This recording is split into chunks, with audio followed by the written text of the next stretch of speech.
सभी साधकों को मेरा नमस्कार। मैं धीरज नामदेव, हैदराबाद शहर में मेरे परम गुरुदेव कर्नल टी श्रीनिवासुलु जी के साथ आज मेरा तीसरा दिन है। मैं कुछ जनरल क्वेश्चन जो मेरे मन में हैं वो मेरे परम गुरुदेव से चलते चलते पूछ रहा हूँ। परम गुरुदेव, जैसे कभी कभार ऐसे कुछ अन्य जो शक्तिपात परंपरा है हमारी, पर नाम जप जैसे किसी को प्रिय लगने लगता है, जैसे कोई राम राम ही जपता रहता है, कोई कृष्ण कृष्ण ही जपता रहता है। तो मान लीजिए गुरु ने ही कुछ कहा है कि हाँ ठीक है बेटा ये कर सकते हो, तो इस तरीके से कर सकते हैं क्या गुरु मंत्र के अलावा?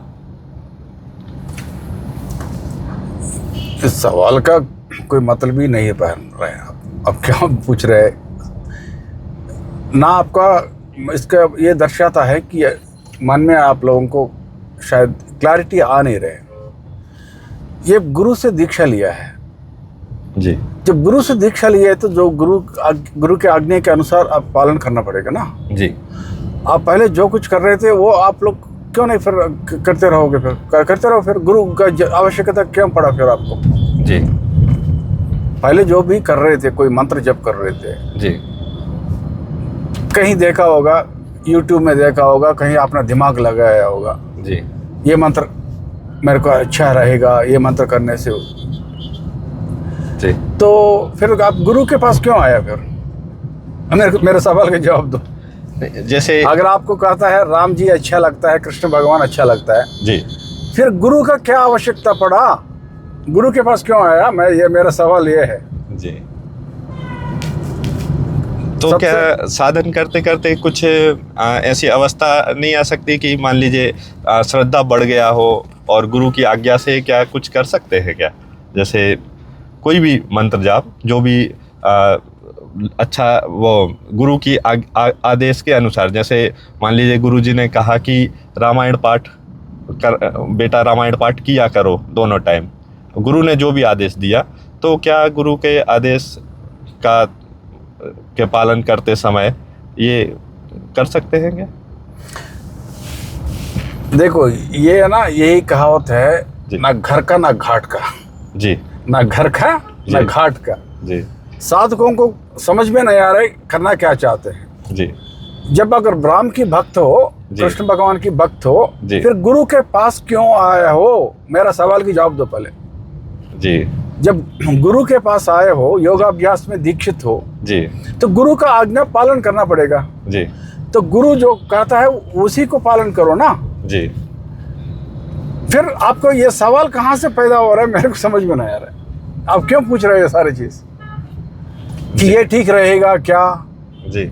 चाहे गुरु का आज्ञा भी पालन करेंगे, तो आपको किसी ने कहा था क्या रामायण पढ़ने के लिए या पारायण करने के लिए? मैंने तो कहा नहीं। या उसको कहीं भक्ति योग में कोई है जी, उनके लिए लागू है जी। तो इसको कहाँ लेके जोड़ रहे हो आप ही बताओ।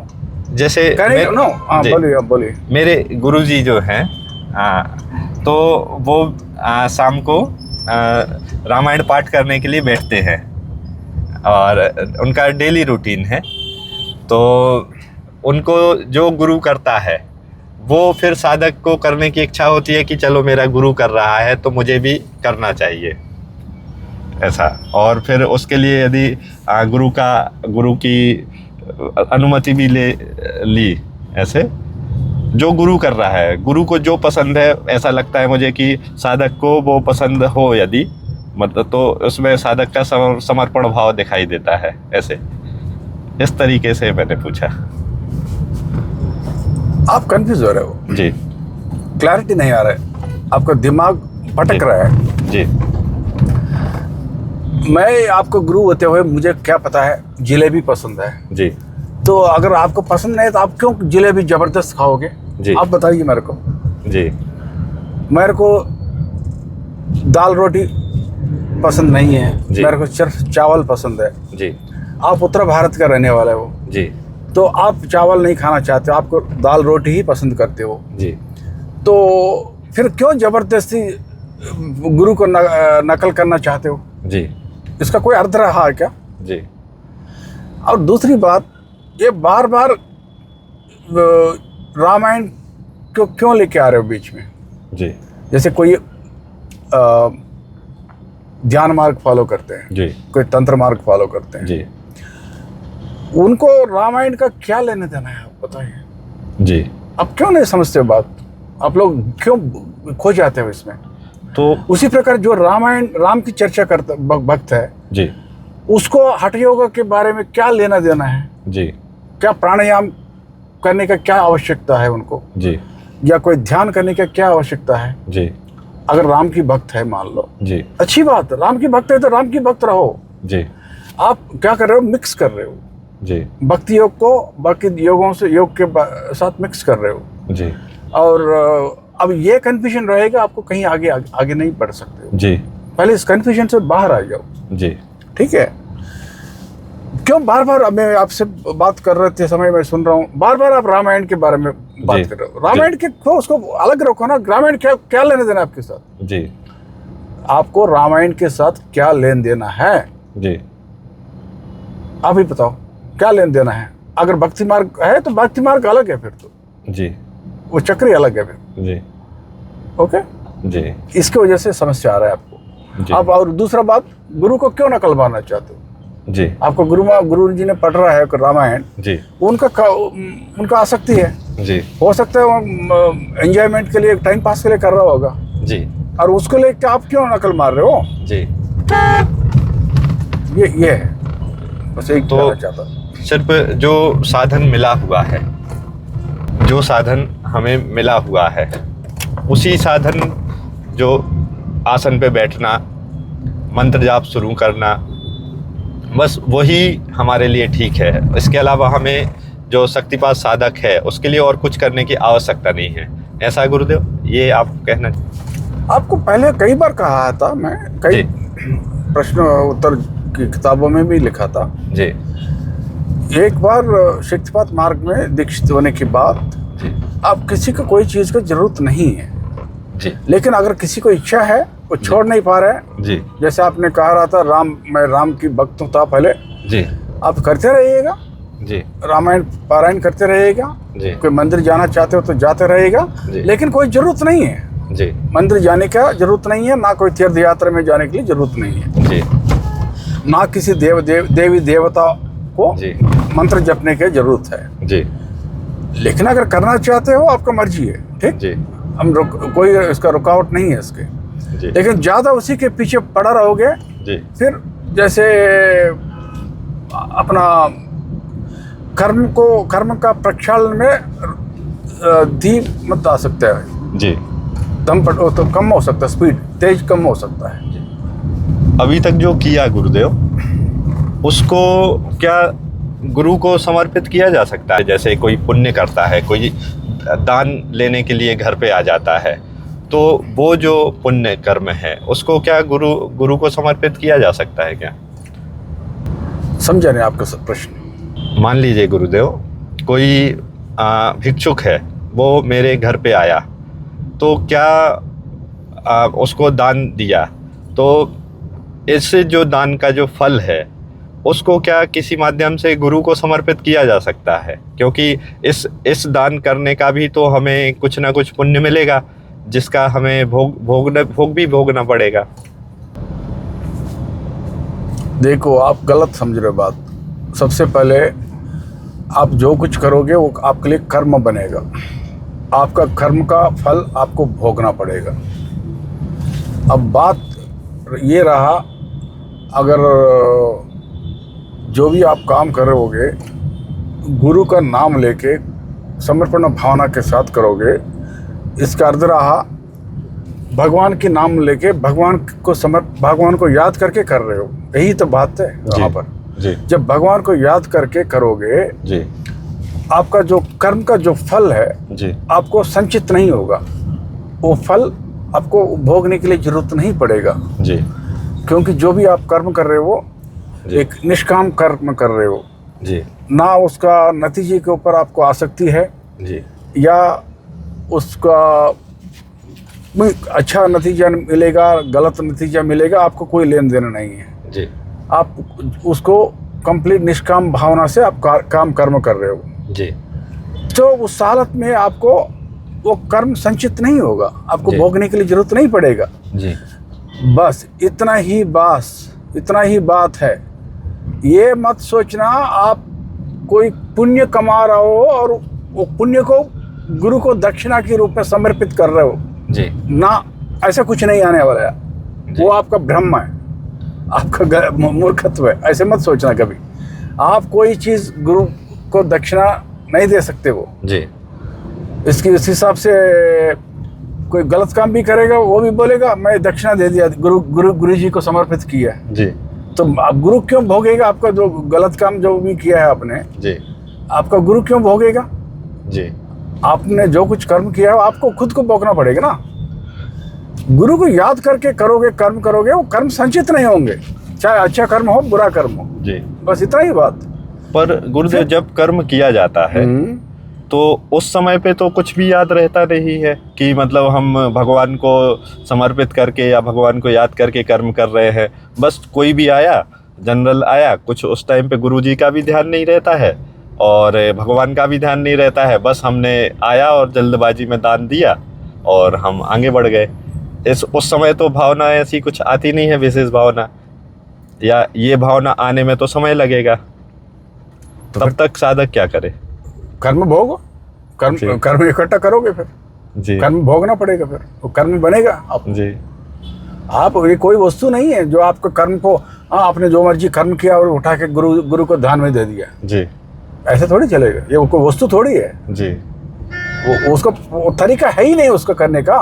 जी, ये कहीं शास्त्रों में कहीं सुना होगा आप, किसने अपना दान किया, अपना पुण्य जो कमाया, पुण्य को दान किया है, जी, वो सारी चीज़ भूल जाओ। जी, आपके पास वो काबिलियत है। जी, किसने महापुरुष ने किया होगा, जी, अपना पुण्य को दान दिया होगा जी, भगवान को, जी, वो उसका तरीका क्या है वो तो मैं जानता हूँ, जी, ना मैं महापुरुष हूँ। जी, वैसे तो वो सिर्फ महापुरुष किसने किया होगा, जी, ठीक। जी, और अब इतना तो आप भी मानते हो, जी, क्या आप महापुरुष है तो फिर मेरे से पूछने के लिए जरूरत ही नहीं, फिर आप खुद जानते हो कैसे उसको दान देना है। जी, तो मेरे से पूछ रहे हो, इसका मतलब वो महापुरुष तो नहीं हो आप। जी, जी, तो महापुरुष नहीं हो तो आपको वैसे ही दे नहीं सकते हो कोई दान। जी, तो ये कोई बेकार बात नहीं हुआ। जी, आप किसी को अनजान में किसी को दान दिया, जी, गुरु याद नहीं आया आपको, जी, तो आपको कर्म इकट्ठा करो, फिर जी, कर्म भोगो। फिर जी, सीधा यदि मतलब जी, मैं किसी को दान देने से पहले या कुछ भी करने से पहले गुरु को याद करके ही करता हूँ मैं। जी, आप ही बताइए। यदि सीधे तौर पे देखा जाए तो सतर्क और गंभीर रहने की आवश्यकता है। सीधे तौर पे यदि देखा जाए साधक को तो बहुत ही गंभीरता की आवश्यकता है। मतलब इसको मजाक में नहीं कर सकते कि कोई यदि देखे कि चलो हम इसको करके देखते हैं योग मार्ग को, तो ये इतना सरल नहीं लगता गुरुदेव। तो बात नहीं हुआ, आप ही बताओ। कोई आग के साथ खेलेगा क्या? जी, आग के साथ कोई खेलता है क्या? जी, पानी के साथ कोई खेलता है क्या? नदी के साथ? जी, या समुद्र में जाके खेलने के लिए जाता है क्या? जी। तो बात तो वही रहा ना, जब आध्यात्मिक यात्रा करना चाहते हो, जी, आध्यात्मिक यात्रा में भगवान के प्रति समर्पित भावना हो, जी, तो कोई भगवान के साथ कैसे खेल सकता है बताओ? जी, बच्चे वाला बात नहीं रहा। जी, तो इसके लिए गंभीरता बोल रहे हो चाहिए, होना चाहिए करके, तो होना चाहिए, बिल्कुल चाहिए। जी, लेकिन आमतौर पर क्या होता है, भगवान को उल्लू बनाने के चक्कर में रहते हैं लोग। जी, वो इंसान सोचता है वो खुद भगवान से चटक है। जी, वो सोचता है कि मैं भगवान को बाद में लिपटूंगा। जी, पहले भगवान से मांगता है मेरे को जो देना है आप मेरे को दे दो। जी, ठीक है। जी, तो ये बात बच्चों वाली बात है ना जो आप पूछ रहे हो आप। जी, वो गंभीरता आएगा। जी, बाद में जैसे जैसे साधन करने लगेगा। जी, उनको अभी ये यकीन हो जाएगा, उनका खोपड़ी में बल्ब जलेगा। जी, और इनके दिमाग में ये बात बैठ जाएगा। जी, कि भगवान को मैं उल्लू नहीं बना सकता हूँ। जी, कोशिश करूँगा तो मैं खुद मेरा उंगली जल जाएगा। जी, कोशिश करने से जी मेरा उंगली जल जाएगा।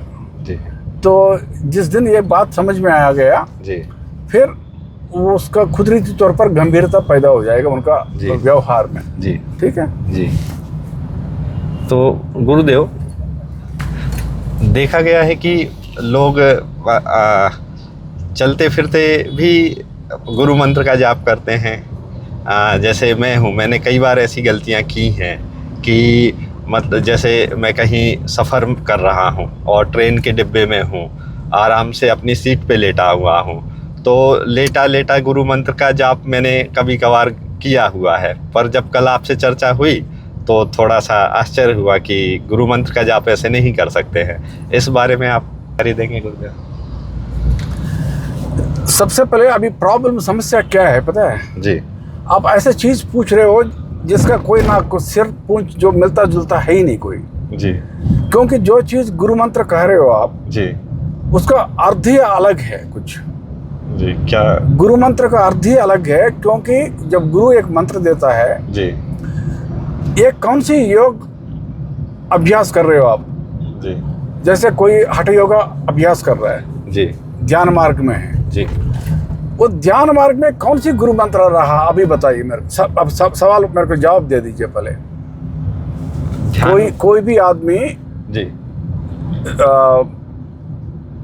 हठ योगा प्रैक्टिस कर रहा है या नहीं तो अष्टांग योगा प्रैक्टिस कर रहा है जी, वहाँ मंत्र का सवाल कहाँ से आ गया? अब बताइए मेरे को, जवाब दे दीजिए।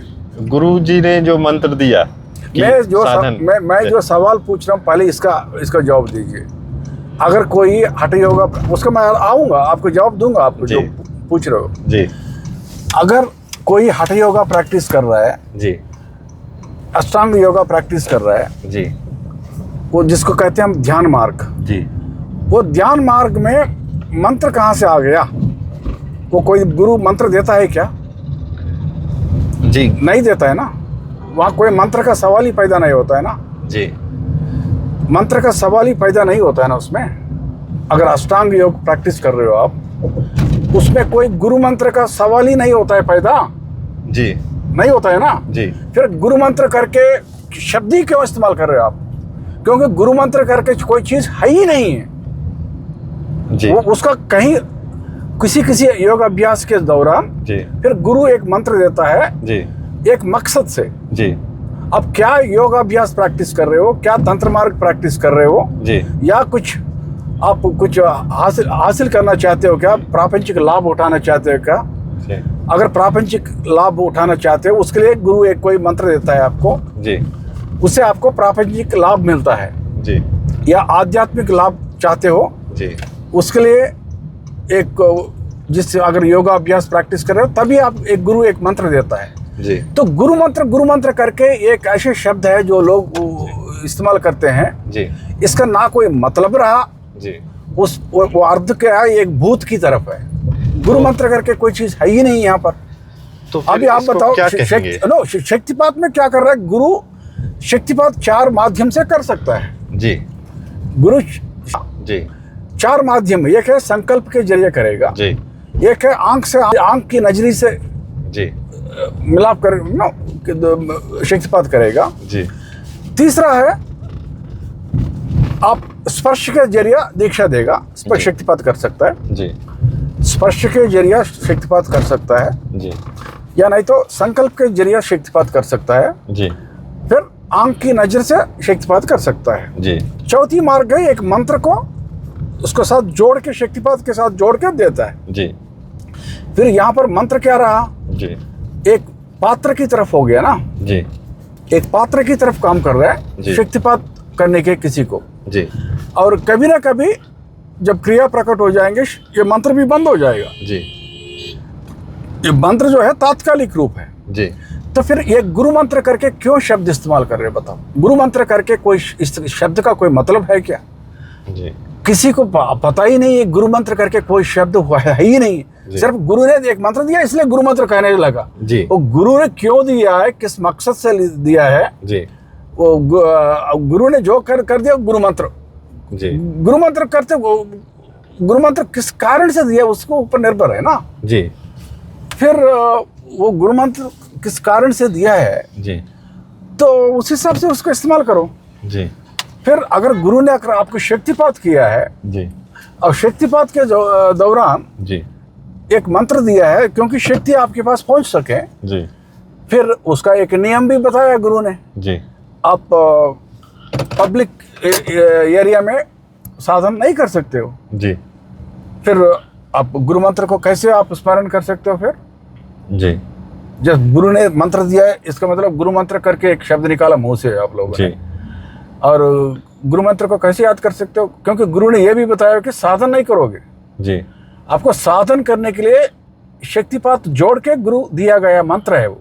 जी वो मंत्र जो है ये कोई मंत्र के रूप में नहीं दिया है, जी वो एक इंस्ट्रूमेंट की तौर पर दिया गया है। जी अब गलत पकड़ लिया, जी। जब गुरु ने दिया है मंत्र तो इसलिए गुरु मंत्र। जी तो गुरु मंत्र मतलब जो मर्जी करना है कर सकते हो। जी इसका मतलब उसको दूसरा योग मार्ग के साथ मिक्स करके कंफ्यूज हो रहे हो वहां पर। जी ये मैं कहना चाहता हूँ। जी अभी मैं उम्मीद करता हूँ मैं आप लोगों को समझ में आया होगा। जी।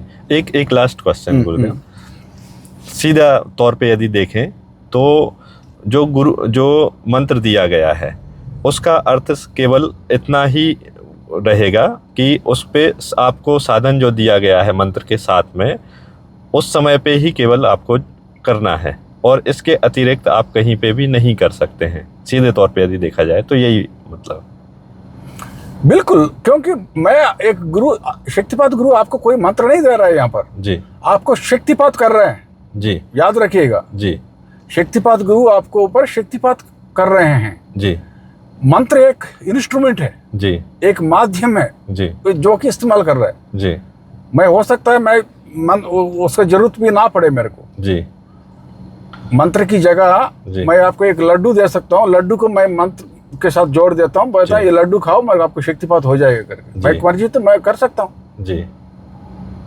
ये वही कहानी है जी, सिर्फ इतना ही है कि हम लड्डू नहीं देते हैं किसी को जी, लड्डू की जगह मंत्र देते हैं ताकि आप बार बार उसको जप कर सकते हो जी, और जब भी जप करोगे तो क्रिया प्रकट हो सके जी, और वो तात्कालिक रूप से जी, क्योंकि कभी ना कभी वो मंत्र बंद हो जाएगी जी।